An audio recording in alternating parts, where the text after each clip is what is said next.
The November wind swept through the bus shelter with a bite that reminded Robert of winters past. He pulled his worn jacket tighter and checked his watch. The number 42 bus was running late again. Beside him, a woman in a thin blazer shivered, her arms wrapped around herself. She looked to be about his age, perhaps 60, with silver threading through her dark hair. Her shoes were elegant but clearly not meant for walking far. Robert didn't think twice. He'd been raised by a mother who believed kindness was never wasted.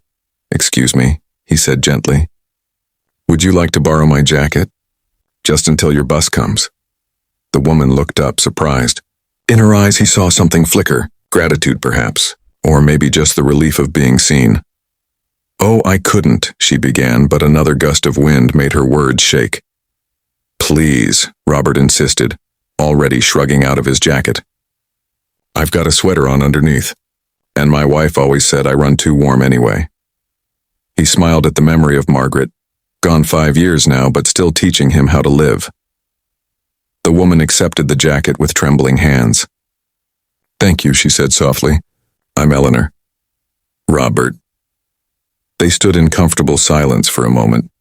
Then Eleanor spoke again. "I had an important meeting downtown. Took a cab there, but, well, sometimes you need to remember what it's like to take the bus. To wait in the cold." Robert nodded. He understood that sentiment.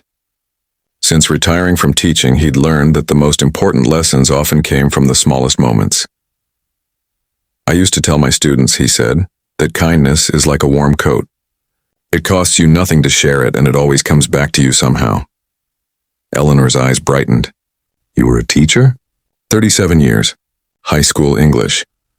"My father was a teacher," she said, her voice soft with memory. "He taught me that success means nothing if you forget to be human." The bus arrived then, breaking the spell of their conversation. Eleanor carefully removed the jacket and handed it back. "Thank you, Robert. You've given me more than warmth today." He watched her bored, thinking that would be the end of it. A small kindness given and received like so many others in a long life.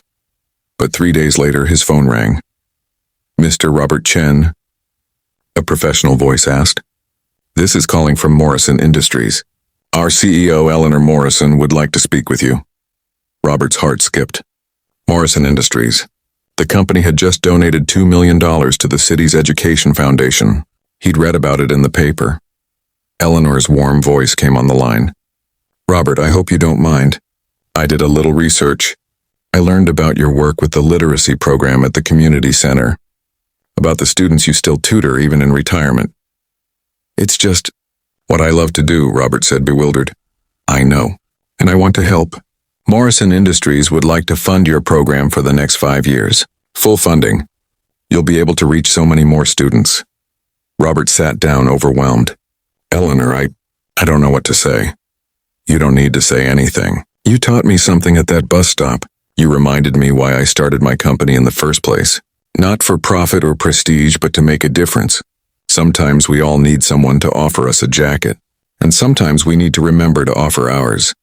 When Robert hung up the phone, he thought of Margaret, of kindness as a warm coat, of how the smallest gestures ripple outward in ways we can never predict. He'd offered a jacket to a cold stranger. And somehow, that simple act would now warm the lives of hundreds of children learning to read. Some might call it a miracle. Robert called it what his mother always had. The natural outcome of choosing kindness. Every single time. The end.